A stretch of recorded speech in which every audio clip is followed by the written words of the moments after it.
kita masih berada dalam keadaan damai dan aman di tengah dunia yang penuh konflik di mana-mana.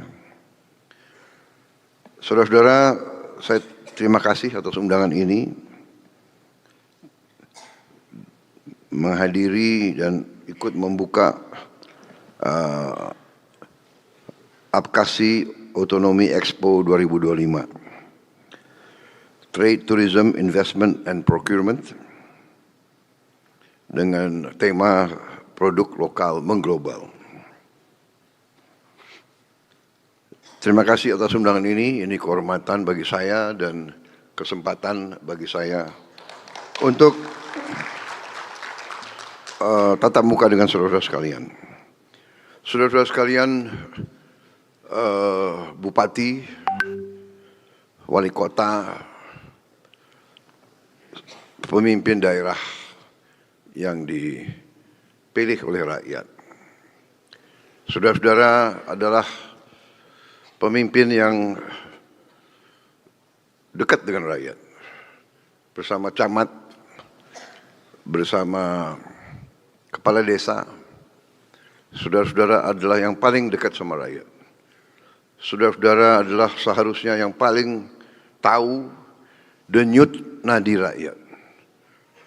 Saudara-saudara seharusnya yang paling peka terhadap kesulitan rakyat. Kunci pembangunan bangsa kita sebagaimana pembangunan semua bangsa di dunia, kuncinya adalah dalam pemerintahan yang baik. Pemerintahan yang unggul.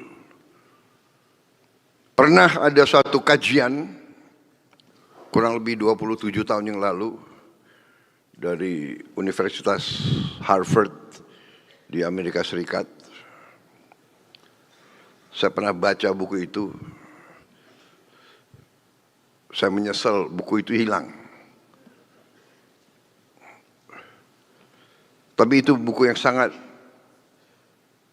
membuka pikiran saya pada saat itu, dan itu terus berada di benak saya. Kajian itu adalah kajian terhadap sebuah pemerintahan bangsa, bahkan peradaban kekaisaran, empires, yang bertahan lebih dari 300 tahun. Yang dipelajari hanya peradaban dan pemerintahan kekaisaran yang lebih dari 300 tahun. Dan di sejarah manusia tidak banyak. Peradaban Tiongkok ribuan tahun. India ribuan tahun. Persia yang sekarang Iran ribuan tahun. Di Amerika, Maya dan Inka. Kemudian ada kekaisaran Romawi. Kemudian ada peradaban kekaisaran Islam. Juga, kalau tidak salah 900 tahun lebih. Peradaban Rusia juga mendekati 900 tahun. Kekaisaran Inggris, kalau tidak salah 400 tahun. Amerika mungkin baru 100 tahun. Apa yang menjadi unsur yang ada di semua pemerintahan itu yang bertahan ratusan tahun? Ada tiga.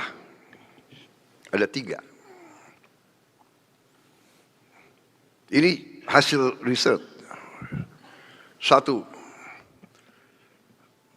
adalah tentara yang unggul. Dua adalah polisi dan keamanan yang unggul. Ketiga, dan ini tidak dalam urutan yang siapa yang lebih penting, tidak. Yang ketiga adalah pemerintahan yang unggul, yaitu disebut dalam bahasa Inggrisnya adalah excellent civil service. Saya gabungkan menjadi pemerintahan. Dalam pelajaran-pelajaran itu ada. Ya. Dalam pelajaran ada Akademi Gubernur di Imperium Osmani. Ada Akademi Gubernur.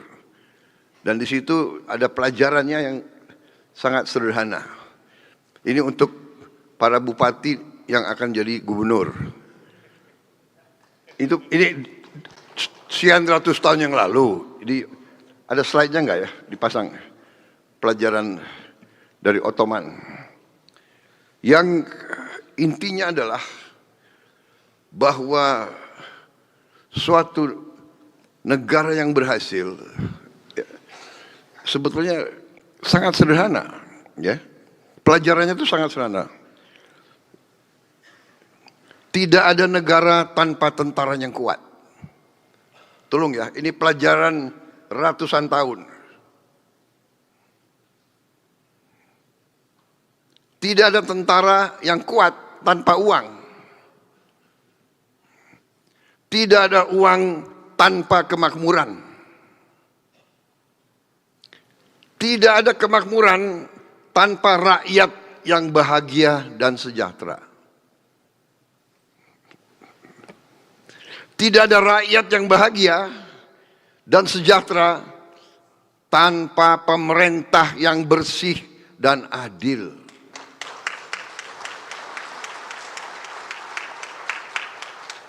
Ini pelajaran sejarah. Kalau saudara mau menjadi bupati yang benar dan baik, kalau saudara mau menjadi bupati yang dicintai rakyat, kalau saudara mau jadi bupati yang setia kepada tanah air, yang setia kepada pendiri-pendiri bangsa, yang setia kepada merah putih, saudara harus belajar ini. Saudara harus menjalankan pemerintah yang bersih dan adil. Kalau tidak, saudara tidak akan berhasil. Ini berlaku untuk setiap tingkat.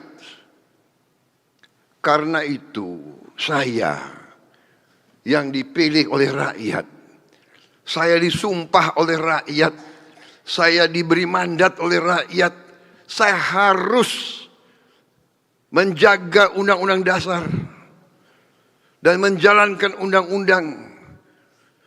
Saya harus menegakkan pemerintah yang bersih dan adil. Ini kewajiban saya. Dan ini kewajiban semua bupati-bupati dan wali kota dan camat-camat dan kepala-kepala desa dan lurah-lurah. Kalau tidak, kita tidak akan jadi negara yang berhasil. Kalau tidak, kita tidak akan jadi negara yang berhasil. Tidak mungkin ada kemakmuran. Pemerintah yang korup tidak mungkin membawa kemakmuran kepada rakyat.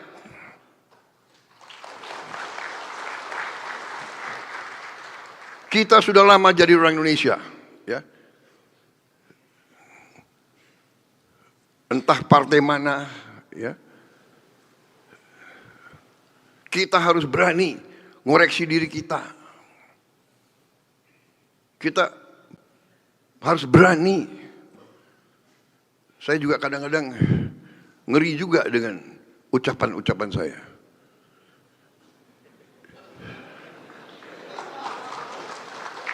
Di MPR tanggal 15 Agustus, ingat pidato saya? Saya katakan, kalaupun ada anggota Gerindra yang melanggar, saya tidak akan lindungi. Beberapa hari kemudian ada anggota Gerindra, tapi dia anggota, dia belum kader. Kalau kader itu ikut pendidikan. Yang tadi itu Ottoman itu dia harus belajar itu. Aduh, dia nggak keburu ikut kaderisasi. Tapi tetap saya agak malu saya. Sebetulnya orang itu menarik ya. Mungkin dia khilaf. Saudara-saudara, apakah tidak ingat istri dan anaknya? Kalau tangannya diborgol pakai baju oranye, apa tidak ingat anak dan istrinya? Saudara-saudara sudah dengar saya pidato berapa kali? Iya kan? Dari sebelum saya dilantik, sesudah dilantik, pada saat dilantik, terus saya ingatkan. Semua lembaga, bersihkan dirimu sebelum kau akan dibersihkan. Dan kau akan dibersihkan pasti.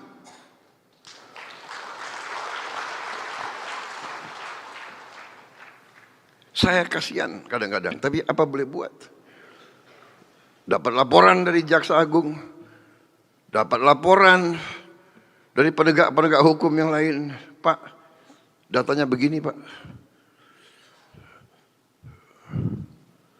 PPATK laporan.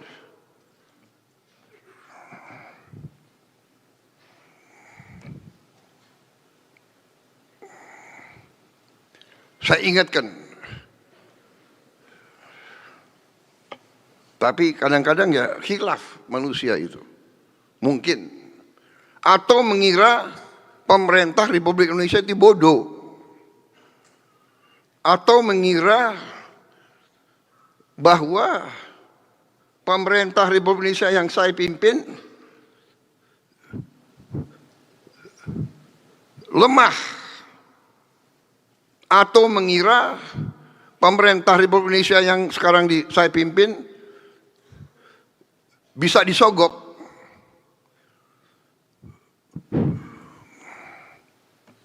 Saudara-saudara, saya sudah disumpah, saya akan menegakkan, saya akan menjalankan kewajiban saya. Karena saya sudah bersumpah, saya takut yang di atas, dan saya takut mengecewakan rakyat Indonesia. Itu.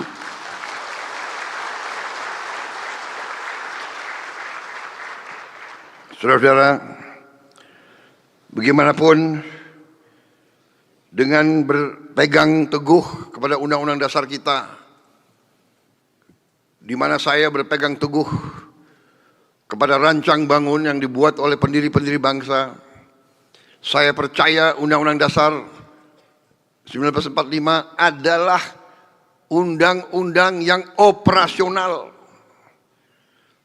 adalah rancang bangun yang bisa kita gunakan sekarang. Saya perhatikan negara-negara yang sedang maju luar biasa. Mereka semua punya pasal-pasal pengaman yang saya katakan. Pasal 33, pasal 34 ini pasal-pasal pengaman. Kalau kita lihat di Undang-Undang Dasar kita yang sangat ringkas, tapi sangat menjawab masalah. Memang ada orang-orang pintar yang punya gelar-gelar tinggi. Saya yakin sebagian dari mereka memandang pendiri-pendiri bangsa kita sudah tidak relevan. Bung Karno, Bung Hatta, Bung Syahrir, Profesor Supomo, Muhammad Yamin, itu semua tidak relevan. Padahal mereka mengalami penjajahan. Mereka mengerti imperialisme yang mungkin anak-anak sekarang tidak paham. Dulu kita ini pribumi dipandang lebih rendah dari hewan.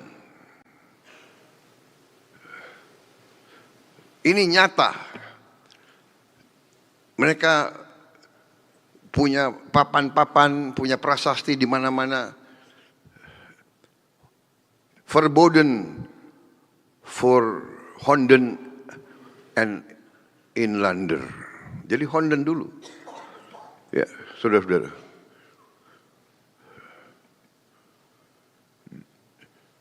Pribumi dan anjing dilarang masuk. Jadi kita disamakan dengan anjing. Dan tidak hanya di kita. Di India begitu. Nah itu. Dan bedanya di India dipertahankan sebagai bahan pelajaran untuk anak-anak muda. Dogs, no dogs or Indians. Jadi di Tiongkok sama juga.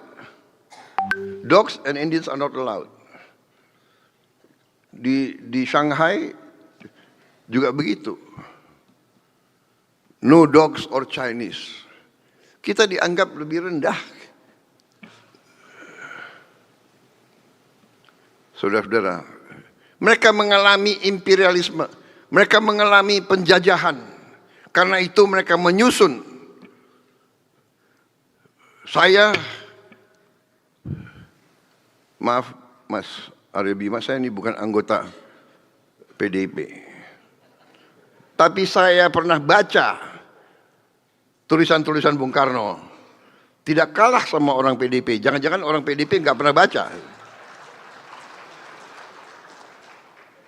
Saya baca Indonesia menggugat. Bahkan Indonesia menggugat pidatonya saya bingkai. Ada di rumah saya. Di Hambalang. Benar atau tidak? Siapa? Sekpri saya. Benar? Pidatonya Bung Karno itu membuat saya bingkai. Dan dalam pidato itu beliau sebut kekayaan kita diambil ratusan tahun. Dan beliau sebut komoditas. Dia sebut karetnya berapa, teh berapa, kopi berapa, timah berapa. Ada. Mas Arya pernah baca kan Indonesia menggugat? Pernah? Nanti saya uji loh isinya.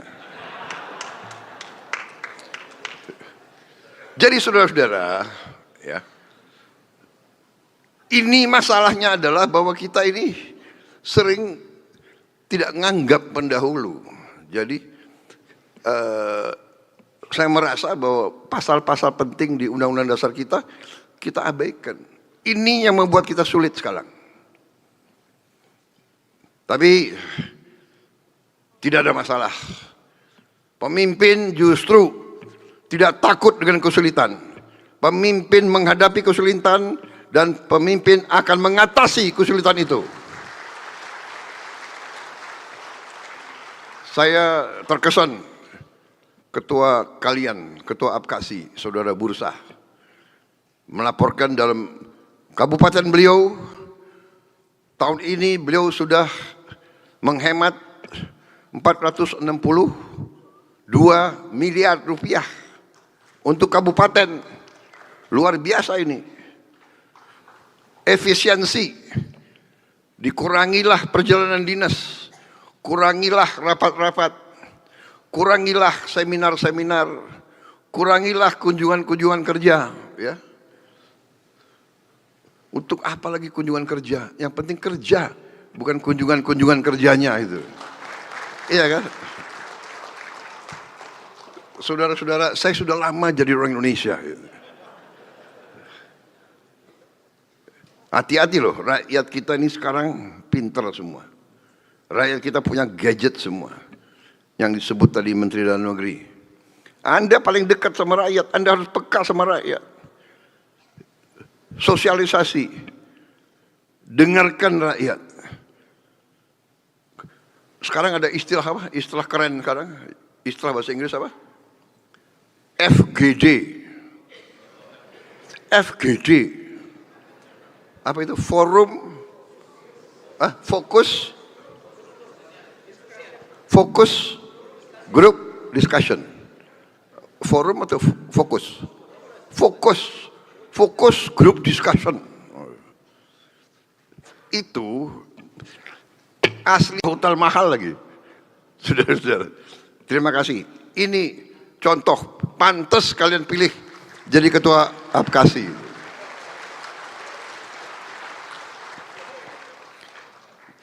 Yuk dipilih. Dari partai mana?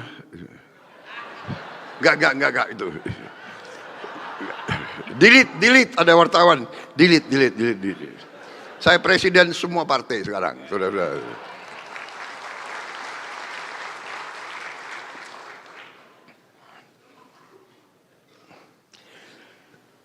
Ini pidatonya bagus-bagus ya.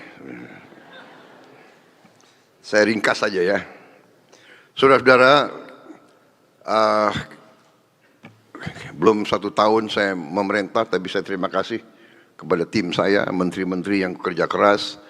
Kita buktikan dengan kita berpegang kepada pasal 33, kita berpegang kepada Undang-Undang 45, kita sudah mencapai titik-titik yang penting. Produksi pangan meningkat luar biasa. Saudara-saudara, terima kasih semua unsur, para gubernur, para bupati. Terima kasih TNI Polri. Luar biasa kerjanya. Di saat musim kering berkepanjangan, di saat perubahan iklim, di saat El Nino dilanjutkan La Nina, kita bisa produksi meningkat secara luar biasa. Cadangan beras kita di gudang-gudang pemerintah tertinggi sepanjang sejarah Republik Indonesia. Dan ini terus kita awasi. Karena itu, kalau satu kabupaten, tadi laporan ke saya, berhasil menyelamatkan 462 miliar dan uang itu dipindahkan, dialokasi untuk bikin irigasi, untuk menghadapi musim kering.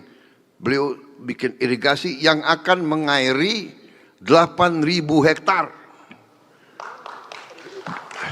Dari potensi di kabupaten beliau 30.000 hektar. Beliau katakan dalam 5 tahun 30.000 hektar itu semuanya akan dapat irigasi yang baru.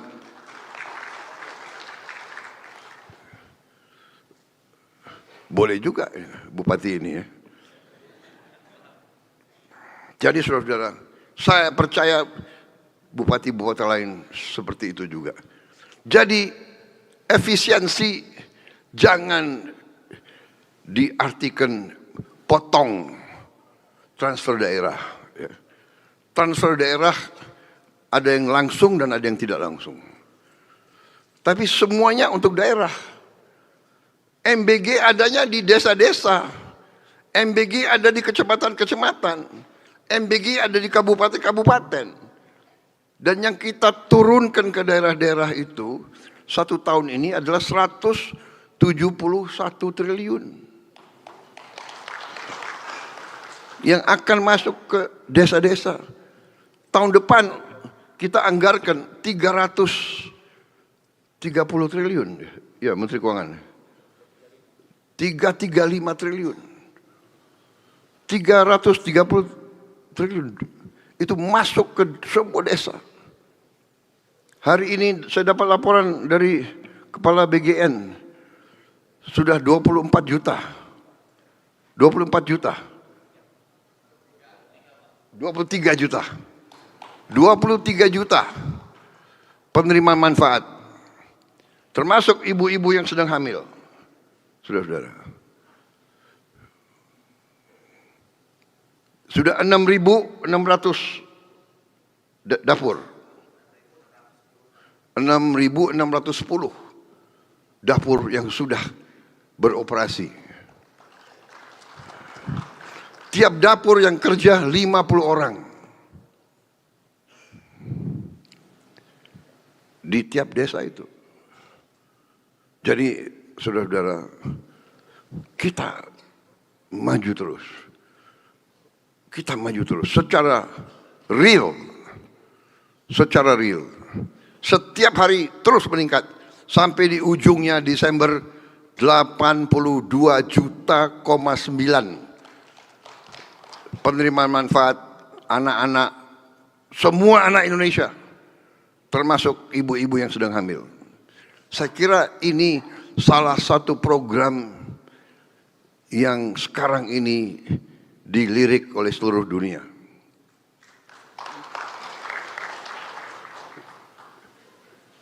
Negara seperti kita, Brazil, presidennya cerita sama saya, membutuhkan 11 tahun untuk mencapai 40 juta penerima manfaat.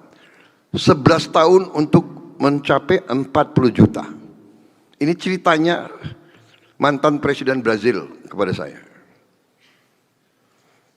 Kita diuntungkan sekarang ada teknologi, tapi tidak gampang mencapai semua desa di Republik Indonesia. Kita sekarang menghadapi yang kesulitan di desa-desa yang terpencil, di pulau-pulau yang jauh. Ini kita hadapi, tapi tidak ada alasan. Mereka adalah anak-anak Indonesia, mereka akan kita urus, mereka akan kita bela, mereka akan kita beri makanan, karena mereka anak Indonesia. Dimanapun mereka tanggung jawab dari Republik Indonesia. Republik Indonesia benar-benar merdeka kalau kita merdeka dari kelaparan. Tidak boleh ada anak Indonesia yang berangkat ke sekolah tidak makan yang baik. Minimal dia di sekolah harus makan yang baik. Kemampuan kita baru seperti ini. Kita baru bisa beri makan 1 kali. Tapi itu sudah prestasi luar biasa bagi Republik kita. Dasar bangsa Indonesia ya sudah diberi 1 kali makan. Sudah ada yang mengajukan, Pak, kalau bisa di tempat kami 2 kali, Pak. APBN bisa jebol itu. Ini perjuangan. Tapi dari mana ini? Dari efisiensi. Saudara-saudara, saya ingin hanya ringkas, tapi saya harus di setiap kesempatan saya mau ingatkan apa bunyinya pasal 33. Pasal 33 ini supaya pegangan untuk bupati ya. Kalau nanti saudara jangan terlalu murah memberi izin, memberi rekomendasi. Ingat anak cucumu. Ya, perekonomian disusun sebagai usaha bersama berdasar atas azas kekeluargaan. Kekeluargaan. Yang kuat silakan. Yang menengah, ayo. Yang lemah, kita bantu. Yang sangat lemah, kita harus angkat. Itu keluarga kita, itu anak-anak kita, itu semuanya warga negara Republik Indonesia. Cabang-cabang produksi yang penting bagi negara dan yang menguasai hajat hidup orang banyak dikuasai oleh negara. Bung Karno itu, Bung Hatta, Bung Syarif itu orang-orang pintar. Mengalami penjajahan. Mereka alami diperlakukan sama dengan anjing. Bahkan lebih rendah dari anjing. Saya pernah tahun 78 Letnan 1 datang ke kolam renang Manggarai. Ada prasasti yang tutup lumut. Saya suruh bersihkan. Kaget saya suruh bersihkan. Di prasasti di Pahat. Verboden for Honden and Inlander. Tahun 78. Rupanya ditutup lumut, nggak ada yang peduli. Kalau saya memang dasarnya ingin tahu. Jadi saya itu saya punya bakat menemukan. Saya tidak mencari, tapi saya sering menemukan. Apalagi pelanggaran, saya sering menemukan pelanggaran itu. Saya tidak cari loh. Saya tidak cari, ya kan? Bumi dan air dan kekayaan alam yang terkandung di dalamnya dikuasai oleh negara dan dipergunakan untuk sebesar-besar kemakmuran rakyat. Saudara-saudara, ada pengusaha-pengusaha yang sudah besar, kita kasih HGO. Berarti bumi air kita kasih kredit dari bank pemerintah. Sudah dikasih, masih melanggar, masih nggak mau bayar pajak, masih nipu-nipu. Bahkan ada yang di hutan lindung menganggap pemerintah Indonesia itu bisa gue atur. Saudara-saudara sekalian, rakyat Indonesia yang saya hormati, saya sudah laporan di Majelis Permusyawaratan Rakyat, pemerintah saya sudah menguasai kembali 3,1 juta pada tanggal 15. Hari ini sudah 3,2 juta. Akhir Agustus akan menjadi 3,5 juta hektar. Mungkin September akan jadi 3,7 juta hektar. Sudah kami kuasai kembali di tangan pemerintah Republik Indonesia. Nggak ada pemutihan. Enak aja. Udah ngelanggar minta diputihkan. Ganti rugi yang benar. Ya. Kalau tidak ganti rugi ya saya ambil. Dan katanya laporannya masih banyak lagi yang melanggar. Apa boleh buat? Belum lagi tambang-tambang yang nggak ada izin. Sudah saya kasih perintah untuk segera diamankan semua itu. Saudara-saudara sekalian, ini bupati adalah pemerintahan yang terdepan. Jadi saya terima kasih para bupati, apalagi tadi laporannya Menteri Dalam Negeri, 80% baru. 80% baru, bupati baru. Belajar yang cepat, tolong Ketua Apkasi jangan malu-malu untuk minta bantuan, ya. Dan kalau memang saudara perlu minta penataran, lapor ke Mendagri, nanti kita cari dana. Ya, kita yang akan bantu pemerintah daerah. Jangan malu-malu. Bukan untuk jalan-jalan, benar-benar untuk ditatar. Ya, kalau perlu ditatarnya para bupati, para kepala dinas di camp-camp tentara kalau perlu. Jangan di hotel bintang 5. Enak aja loh. Ya kan?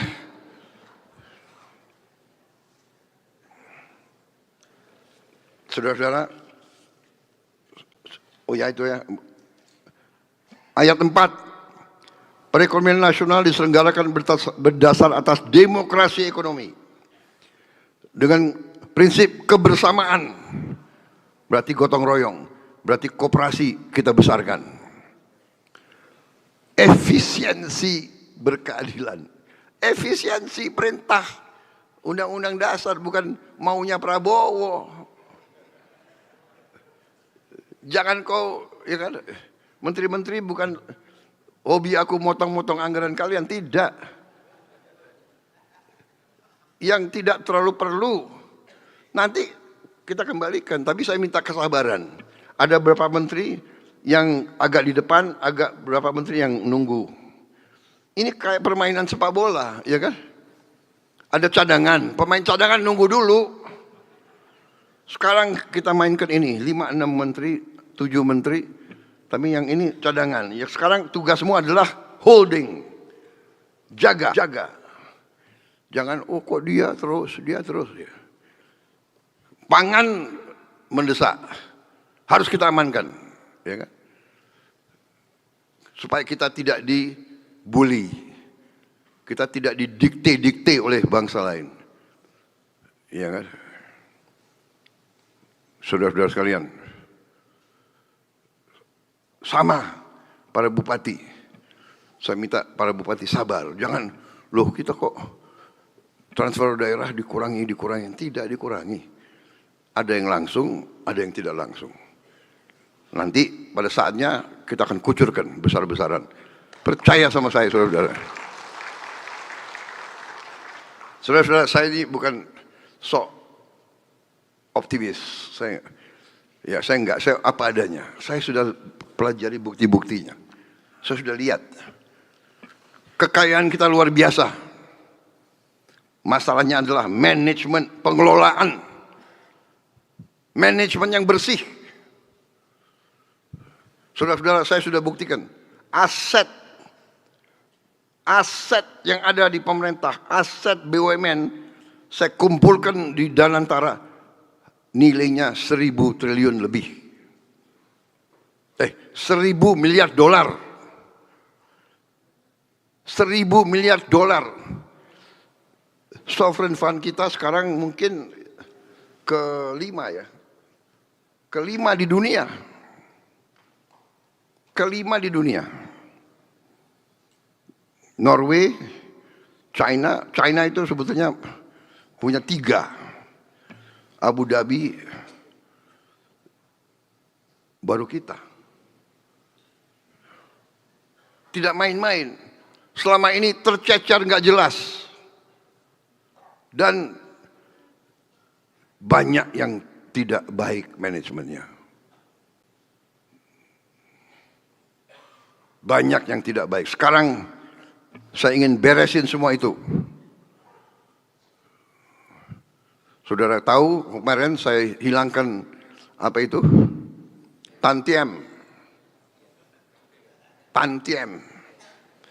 Tantiem pun saya nggak jelas apa arti tantiem. Rupanya saya cek itu bahasa Belanda. Bahasa Belanda. Tantiem artinya bonus. Kenapa sih nggak pakai istilah yang sederhana, bonus gitu loh.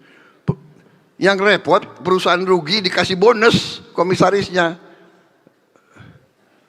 Enak di lo, nggak enak di rakyat. No, coret. Yang nggak mau, alhamdulillah you nggak mau. Out, get out. Banyak anak muda yang mau masuk, ya. Di Indonesia ini, ya, saya kasih tahu ya. There is no one that cannot be replaced. Tidak ada orang yang tidak bisa diganti. Termasuk Presiden Republik Indonesia. Kalau saya nggak benar, kalau saya brengsek, saya bisa diganti. Nggak ada orang yang tidak bisa diganti. Bupati nggak beres, bupati bisa diganti. Ya, ada itu. Direksi-direksi BUMN merasa kayak jadi raja aja. Kayak perusahaannya punya neneknya sendiri.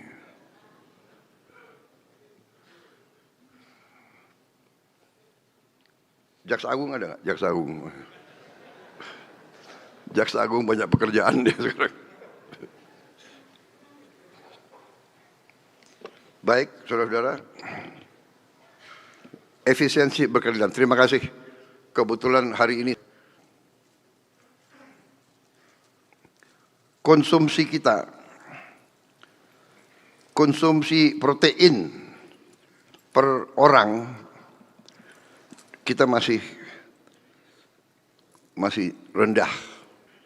Kita Indonesia sama Filipina kalah. Filipina itu konsumsi proteinnya itu 93 gram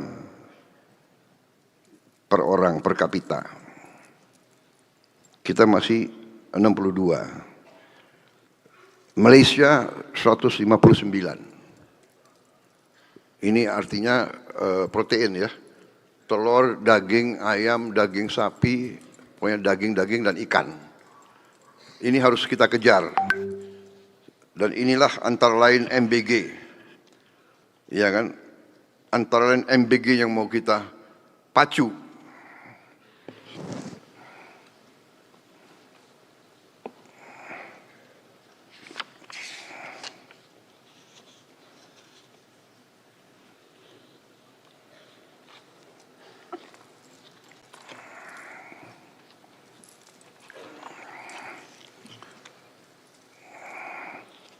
Kita juga harus lebih meningkatkan belanja kita, belanja pemerintah dibandingkan dengan PDB kita. Persentase kita masih cukup rendah. Kalau kita lihat di slide ini, mungkin kita yang paling rendah di antara sekian puluh negara. Kita baru 15% dari PDB. India 28%. Itali 56%. Perancis 58%. Jadi kita masih bisa ngejar ini, saudara-saudara sekalian. Pemerintah yang bersih. Saya kira itu yang ingin saya sampaikan. Selamat kepada APKASI. Terima kasih inisiatif saudara. Terima kasih inovasi-inovasi yang saudara kerjakan. Silakan, saya hanya titip tadi. Bekerjalah dengan sungguh-sungguh untuk rakyatmu, untuk bangsa kita. Ya, dan nanti kita dengan baik, dengan kerjasama, kita saling mengisi, saling mendukung, dan kita waspada. Negara kita begitu kaya, selalu mau digoyang, ya kan? Sekarang juga mau diadu domba. Ada orang yang berpikir kalau terjadi kerusuhan mereka bisa dapat keuntungan. Tidak.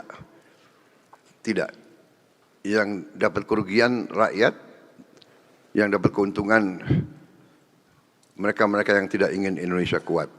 Tapi Indonesia sekarang sudah kuat. Jadi kita